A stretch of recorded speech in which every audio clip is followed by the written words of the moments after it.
যারা সব সময় আস্তাগফিরুল্লাহ পড়ে তাদের রিজিকের কোনো টেনশন হয় না, রিজিক নিয়ে তাদের আর কোনো চিন্তা থাকে না। আল্লাহ নবী নূহ আলাইহিস সালাম যিনি ওনার জাতিগোষ্ঠীকে বলেছিলেন ফাকুলতু আস্তাগফিরু রাব্বাকুম ইন্নাহু কানা গাফফারা, তোমরা বেশি বেশি ইস্তেগফার পড়ো, তিনি ক্ষমাশীল। ইস্তেগফার পড়লে কি হবে? ইউরসিলিস সামাআ আলাইকুম মিদরারা, রহমতের বৃষ্টি বর্ষণ হবে, তোমাদের জমিগুলো উর্বর হবে। ওয়া ইউমদিদুকুম বিআমওয়ালি ওয়া বানিন, আল্লাহ তাআলা তোমাদেরকে সম্পদে বারাকা দিবেন, সন্তানে বারাকা দিবেন। ওয়া ইয়াজআল লাকুম জান্নাতিন ওয়া ইয়াজআল লাকুম আনহারা, তোমাদের ফসল ক্ষেতগুলো সবুজ শ্যামল হয়ে ভরপুর হবে, তোমাদের রিজিকে বারাকা নেমে আসবে। তাহলে আমরা যেন বেশি বেশি ইস্তেগফার করি।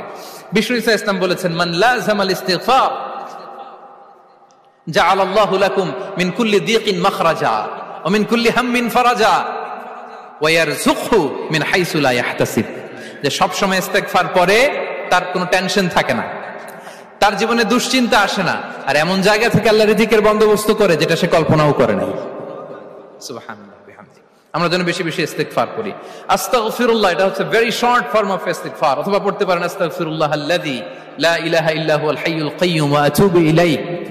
সাইয়্যিদুল ইস্তেগফার মুখস্থ আছে না আমাদের? এটা যেন বেশি বেশি পড়ি ইয়াকিনের সাথে, যে সাইয়্যিদুল ইস্তেগফার পড়বে, যেই দিন পড়বে ওই দিন যদি মৃত্যু হয় সে জান্নাতি। কোন রাতে মুকিনান বিহি, ইয়াকিনের সাথে যদি সাইয়্যিদুল ইস্তেগফার কে রিসাইট করে, ওই রাতে যদি সে মৃত্যুবরণ করে, বিষ্ণু বলেন সে জান্নাতি। তাহলে প্রিয় ভাই এবং বোনেরা, আমরা যেন ইস্তেগফার করি।